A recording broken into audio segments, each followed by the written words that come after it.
India سے فرماتے ہیں کہ in today's environment what are the cause of addiction. زبان نشے تک لے جانے کے لیے سب سے بڑا محرک انسانی زبان. انسان بن کے رہنا، نہ تانے دے. انسان بن کے رہے، لوگوں سے مت پوچھے کہ تمہارا سورس آف انکم کیا ہے. انسان بن کے رہے اور لوگوں سے وہ باتیں نہ دریافت کرے جو لوگوں نے چھپائی ہوئی ہیں. تو ایڈکشن اتنا بڑا مسئلہ نہیں ہے نشہ. ایسے سوالات کر کے لوگوں کو زج کرنا، پیسہ کہاں سے آتا ہے، تم کیا کرتے ہو، تم کیا کماتے ہو، ہمارا ابا کیا کرتا ہے، ابا سے کتنا پیسہ آتا ہے، یہ گاڑی کہاں سے لے لی ہے، شادی ہوگی. اس لڑکی کی سختی، اچھا اب تک بچے نہیں ہیں، کتنے برس ہو گئے، چلو میں تمہیں تعویذ دلاتی ہوں. اچھا کیا معاملہ ہے، ڈاکٹر کو دکھایا، لا حول ولا قوت الا باللہ. یہ انسان کی زبان جو ہے نا، حضور صلی اللہ علیہ وسلم نے فرمایا تھا وہی ہے امت معاذ سے اللہ کا رسول. اس زبان سے کیا ایسا ہو جاتا ہے کہ آدمی نیکی ضائع کر رہا ہے. اب نا وہی ہے امت معاذ، تیری ماں تجھے روئے، تجھے پتہ نہیں ہے انسان کی زبان اسے جہنم کے گہرے کھڈوں تک پہنچا دیتی ہے. تو اس لیے لوگوں کو زج کرنا تاکہ وہ تنگ ہو، اور تنگ ہونے کے بعد وہ بے خودی چاہتا ہے. یہ بے خودی اسے ملے گی کہاں؟ نشے میں ملے. یہ بے خودی ملے گی کہاں؟ خود فراموشی میں ملے.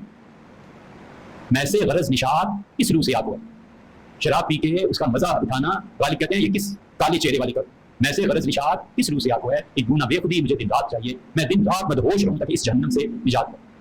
یہ ہمارا معاشرہ ایسا جہنم ہے، کبھی کبھی میں سوچتا ہوں کہ یا اللہ اس کے بعد بھی کوئی جہنم ہوگا جو پاکستان جیسا ہو.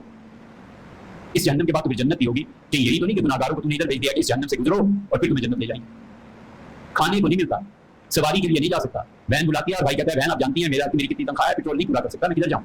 بچے کو تعلیم دینی ہے، تعلیم نہیں ہے، موٹر سائیکل خرید کے نہیں دے سکتا، بجلی کا بل نہیں ادا کر سکتا. آخر پہ پہنچ کے مر جاتا ہے، خودکشی کر لیتا ہے. یہ جہنم نہیں ہے؟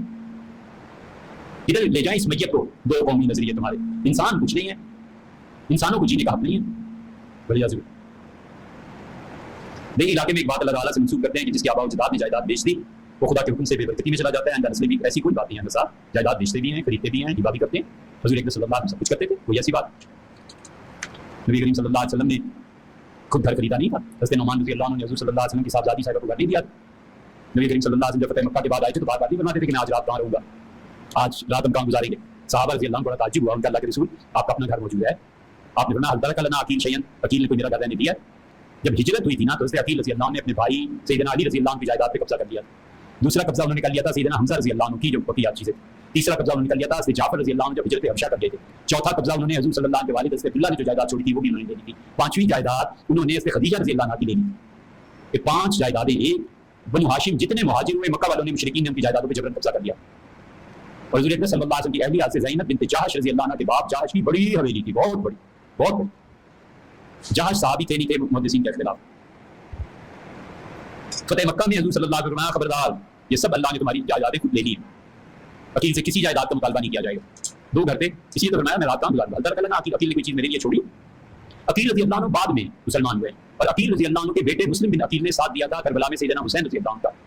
لیکن حضرت جہش یا ان کی اولاد زینب بنت جہش تھی وغیرہ وغیرہ، حمنہ بنت جہش تھی رضی اللہ عنہ وغیرہ، انہوں نے رسول اللہ صلی اللہ علیہ وسلم سے اپنے والد کی جائیداد کا کیا تھا کہ اللہ کے رسول ہماری تو بڑی جائیداد وسیع حویلی. صرف ایک جملہ فرمایا حضور صلی اللہ علیہ وسلم، آپ نے فرمایا اس پہ راضی نہیں ہو میں اس سے بڑی جائیداد اللہ سے جنت میں دے کے تمہیں دے دوں. چپ ہو. ہجرتیں ایسے ہی نہیں ہوئی. یہ ہجرتیں اپنی جان قربان کر کے، اپنا خون دے کے، اپنی جائیدادیں بٹوا کے اور ہبہ کر کے ہوئی ہیں. یہ مہاجرین کوئی چھوٹے سے درجے کے لوگ تھے، صحابہ رضی اللہ تعالیٰ